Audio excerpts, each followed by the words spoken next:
not-too-distant future. I'm happy to answer your questions. When will the public see the first train? Well, actually, the public on these lines already see the expanded GO RER service. That's happening already, and it's led to some discussion about the fact there's more traffic on these lines and there are bells that are ringing and so forth. With respect to SmartTrack, they're saying in the early 2020s is when the tracks will all be ready and the trains and the electrification work that's going to be done. So it seems far away, but of course, as we know from these projects, something like the Downtown Relief Line is even further away than that when you have to do the tunneling and all that sort of thing. So this one will be done in relatively short order compared to, say, subway projects that take longer.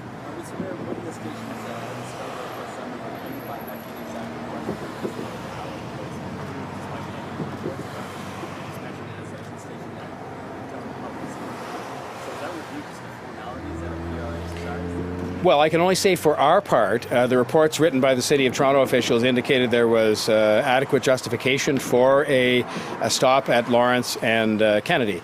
And so from our standpoint, we want to see that stop. We're committed to seeing that stop get built. There is a review ongoing at the provincial level, and we will see what the results of that review are. But we remain committed, and our planning staff and others who've been consulted on this indicate there is justification for that stop. I think the people who live in that area would certainly say there is justification for that transit expansion near where they live, and we'll see where everything ends up. So when you say we'll be ready by the early 2020s, 2021, Well, first of all, I couldn't have started the project until I got to office, which was actually 2015. And I think that what we're talking about now is, yes, maybe, it could be a little later than we talked about in the 7 years. But the bottom line is that we, together with the province, together with Metrolinx, are proceeding with absolute dispatch to get this work done. It is actually happening. The tracks are being doubled. The sound walls are going up. The stations now, we're consulting the public on designing and building those. And so it's going to happen as quickly as it possibly can. And the bottom line is that's what I'm determined to do with, I think, our provincial partners. We're determined to get this going as soon as we possibly can. The transportation minister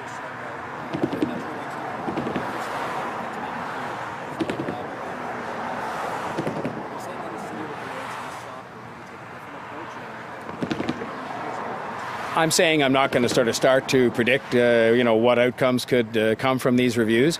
I'm saying that our staff, and we're paying for these stations. The City of Toronto is paying for the stations that are SmartTrack stations. I'm just saying that our staff indicates this stop at Lawrence East is justified. There's been less debate about it than there has been, I suppose, about the other one.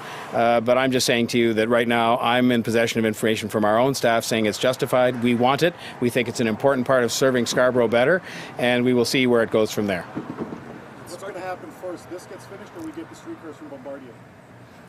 Well, look, I hope both happen with as much speed as possible. We need those streetcars badly, and that is something that has been going on for some time. But I'm very heartened by what I saw this morning. Work is happening right here on doubling the tracks. Work is happening on putting up the sound walls. We are having the first public meeting, which is an important legal step in getting public input on the stations for SmartTrack. And so I really just am here today to let the public know this is moving forward.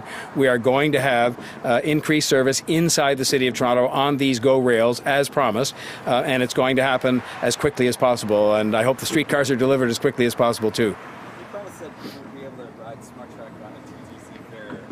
Has any movement on that, any guarantee from Metrolinx or the province that is actually possible?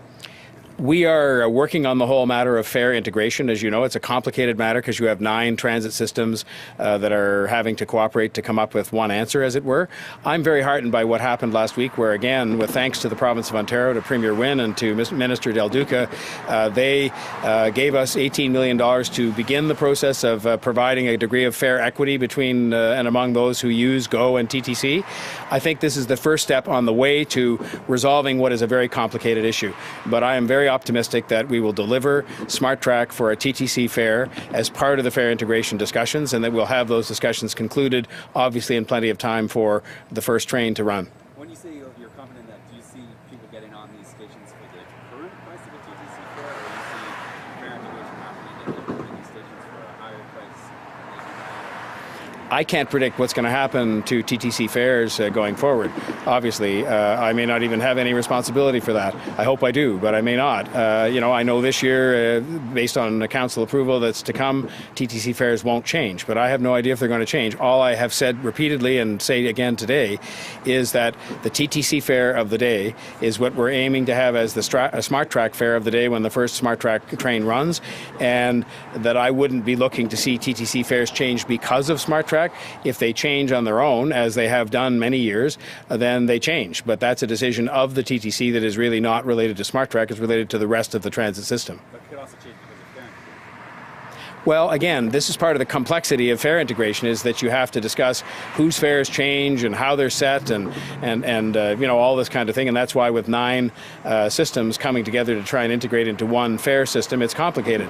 And I certainly don't go into those talks anticipating that we somehow in Toronto are going to be the people that will say, fine then, we will somehow just, agree to a bunch of fare increases because it's going to help integrate. This integration is a give and take process that's complicated. It's just in its beginning now, so I wouldn't even care to speculate on what is going to happen. But we'll be trying to keep transit affordable, whether it's SmartTrack, TTC, or anything else. They're supposed to be the same fare, and my bottom line is that they have to be affordable for people, and that includes with some of the help that we're going to be starting later this year or early next on the fare equity transit scheme, which is something that was approved by City Council last year. Anything else for this morning? On a different topic. Sure. This is Mr. Mayor and are we looking at safety reviews or other safety protocol measurements in the TTC in light of what we saw with I'll maybe say a word on that and then see if Councillor Cole wants to add to that. May I begin by saying what I said in my statement yesterday, extending my deepest condolences to the family and to the colleagues. This is a very traumatic thing for obviously family and friends, but also for colleagues who work for the TTC at the particular maintenance yard where this mishap occurred. And I said yesterday that obviously we would be looking in the wake of a provincial investigation and other things for any way that we can find to make sure that this kind of thing doesn't happen again. And so I will be certainly most interested in reading the report that arises out of this tragic incident and seeing what we can learn from it in terms of taking additional measures to make sure all of our TTC workers are as safe as possible at all times. And I think that's the real bottom line. Did you want to? Thank you, Mr. Mayor. I'll just add that, of course, the TTC is heartbroken. I think this has really affected the entire organization, from the board down to colleagues on the ground. And so the Ministry of Labour is investigating right now. The TTC is investigating. And while we believe that the TTC is a very safe place to work, whatever recommendations come out of those investigations, we certainly will pursue vigorously to make sure that anything we can do as an organization is done to ensure the safety of our workers, because that, above all, is really our priority. Any other questions? Anything else for today? This is your one chance. Then I disappear into the catacombs of City Hall.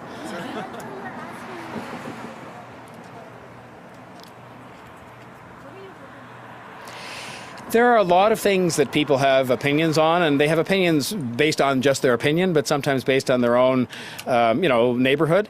And so I hope they'll talk to us about exactly where the stations should be sited. There are, obviously constraints that cause us to have to locate it perhaps on one corner as opposed to another.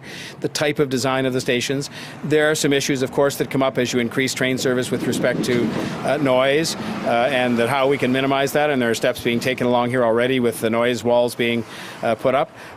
There are safety considerations that people want to see addressed, and when you have tracks that are going to be busier. And so I just hope they'll come with whatever opinion they have and whatever input they have, because we're very interested in listening now at a stage where we're just designing the parameters of the station requirements, so that we can then put that out, I think, in the next year, in 2018, to a competition for people to actually build these stations. So anything people have to say is welcome.